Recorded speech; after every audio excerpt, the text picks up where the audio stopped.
Good evening, my dear young friends. Yeah, that's good. I worked in Indian Space Research Organization for almost 39 and a half years, more than that. And I have been contributing both to the polar satellites and of course some communication satellites, remote sensing satellites. Before we had a station in Antarctica, what did we do? We have polar stations in North Pole where we have to buy the data, buy the station time to collect the data from there and then use it. And it costs a lot of money for us, like a lot of dollars go into getting the station time for us to collect the data. So we have our own station in Antarctica, the South Pole, where we can collect the data, where we can control our satellites, where we can monitor continuously. And from NRSC, we have 3 engineers going there to maintain the station 24/7 so that we get continuous data. And that data is immediately sent to India for data product generation.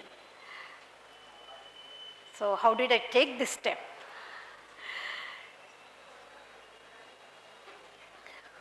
One thing which I can say is, it is an unknown world. No one would dare. And when I took the decision to apply for this, to volunteer for this, there were many, many hindrances. Many would say, why do you want to go there? It's very difficult. And that too at this age. I was 55 then.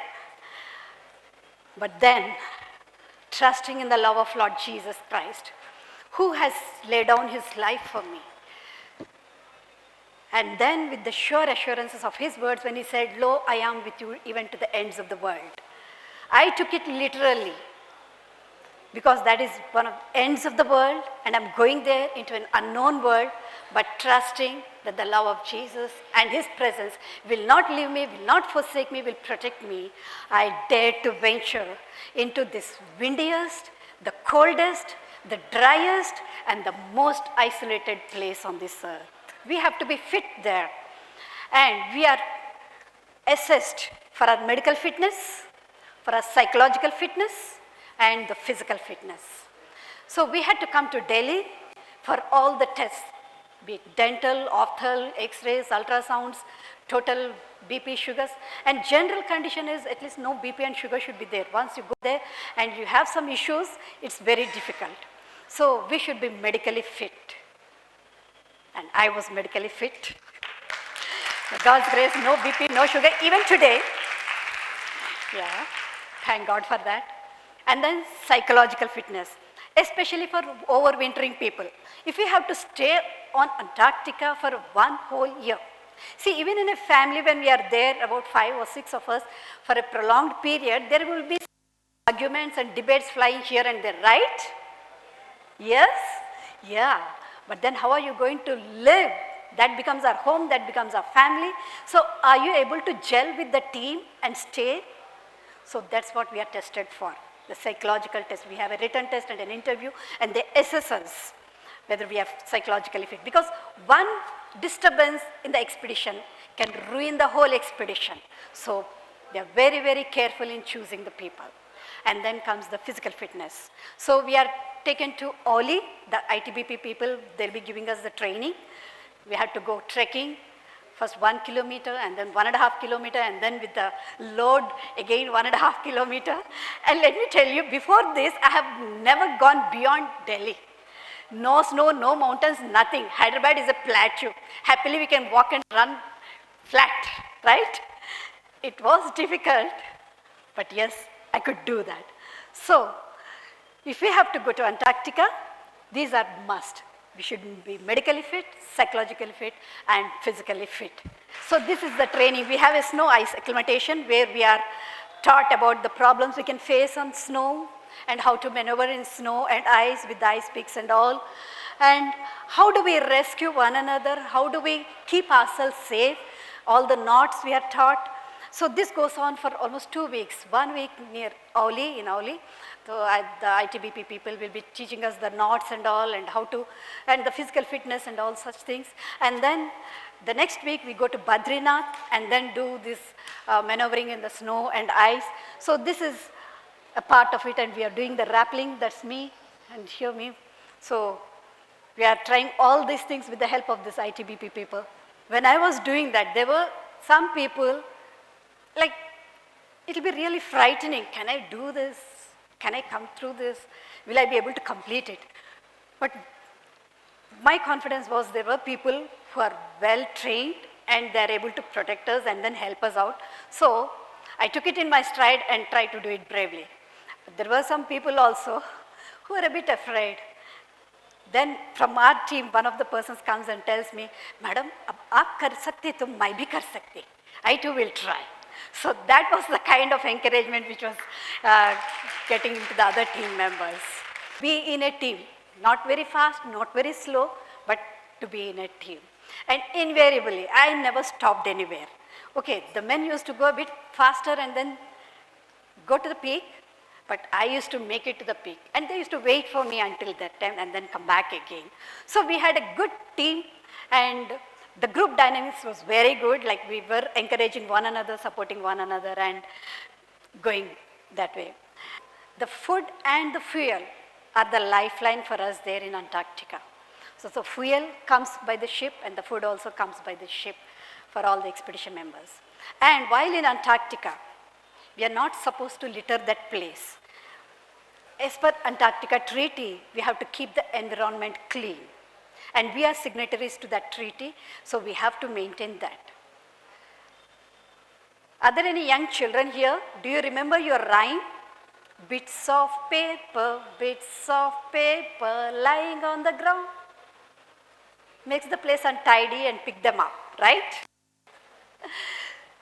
Yeah, this training starts even when we are still small. It should become a lifestyle for us to live in such a place like that.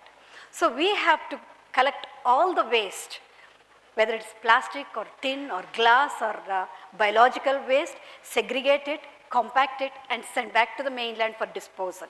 We can't leave anything there. And we used to do all those things. Right? So we have this corrective maintenance and preventive maintenance. That is me greasing the antenna for its smooth functioning. So on par with boys, I was able to do it. And then how do we spend the rest of our time? We used to celebrate our national festivals, our national days. And also we had Russians and Chinese close to our station, about 8 kilometers. So we used to go there and they used to come here. So once we had this table tennis tournaments in our station, we had basketball tournaments in Chinese station. So that way we used to spend our time. And yes, from ISRO, I was the first polar woman to be given this certificate by all the 3 station leaders together. And I represent all the ladies in India at that time, right? So the credit goes to all of us. And we used to celebrate, this was the Space Week, World Space Week, where we 3 of us, top 3, we were the members there at that time.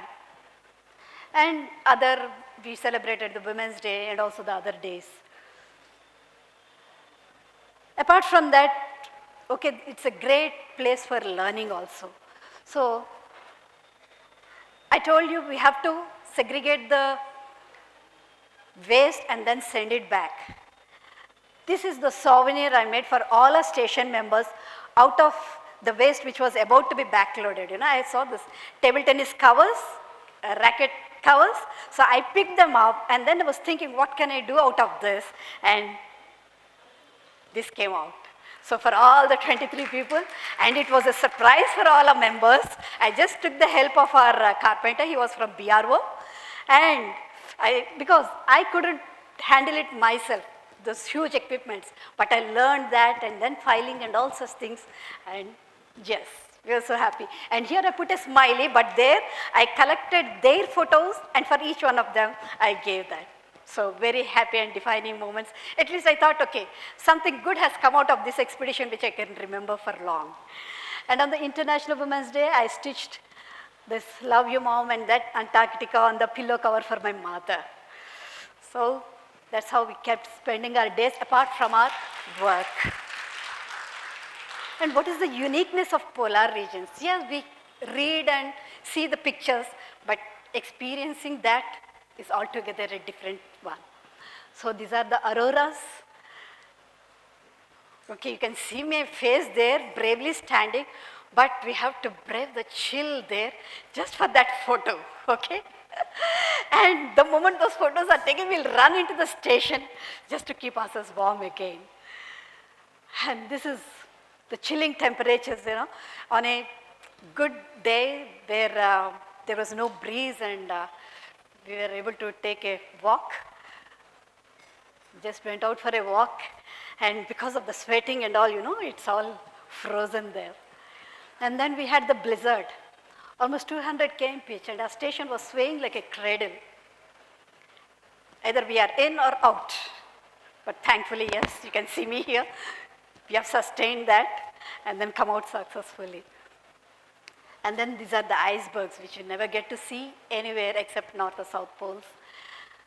And the polar nights. For 50 days, we have only daylight. There's no night.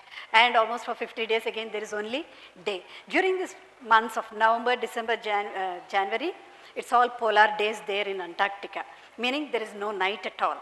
That's why while psychological fitness, they also assess this, whether, suppose you have to simulate the darkness for you to sleep, right?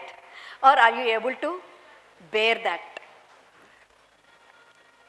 And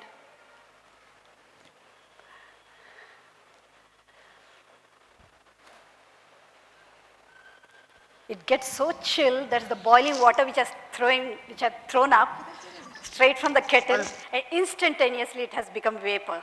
And whatever sound you can hear, that was all the ice. Yeah? So these, we only get to see the others do it, but here we can do it ourselves. And as I conclude, I just want to thank my director, deputy directors, all the heads, especially the family who has supported me for this whole year while I was in Antarctica. One thing we should remember, any kind of disaster, neither we can come to the mainland or neither people from mainland can come there. So every one of us have to be prepared, knowing that none of us can reach one another. But thankfully, we didn't have any such incidents, and we could come out successfully. And I have prepared one video greetings there. And in this, like we have mirages here during peak summer, there also we have such phenomena called the Fata Morgan. And also the auroras, which we can't see in our latitudes here. So I hope you'll enjoy this video. And with this, I'll conclude.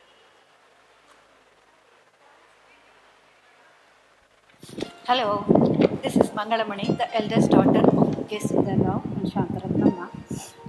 I'm married to Nalli Ratnasagar, and I'm blessed with daughter Dimpi, who is also married to Ashwin, and son Dan. I'm resident of Hyderabad in Telangana in India, but right now I'm stationed at the Latlam, 69 South and 76 East. LCOR from NRSC ISRO to be a part of 23-member team of 36th Indian Scientific Expedition to Antarctica, wintering at the Bharathi station here in Lars Mandir's East Antarctica. Here is our station medical doctor, Dr. John Bennett, who is so kind enough to take this video for me, and two of my colleagues. Yeah. So when I was there, I can't help but admire the beauty of the creation and how puny we are. And in this short life we have on this beautiful earth, I think we should enjoy every moment of it. Being thankful to God and being peaceful with one another. So once again, I just want to thank the principal and the organizers of this Mount Abu School for giving me this opportunity to be part of this TED Talk. And before I conclude, I just want to encourage the children there. Everything you are learning here, science or physics or maths, even the languages, everything would be helpful in whatever career you choose. And just not this, there is much more challenging and exciting out there for you. Even as your teachers and your faculty are igniting your minds, make the best use of it with good ethics. So, whatever field you have chosen, don't hesitate. Okay, give it a try. It could be challenging, but give it a try. There could be hindrances, but go for it. And most importantly, don't ever complain. Take every hardship as a challenge. And see, complaining only develops bitterness, right? So with love and forgiveness, enjoying this beautiful life on this beautiful earth, go ahead and choose your career. Thank you so much. All the best and God bless.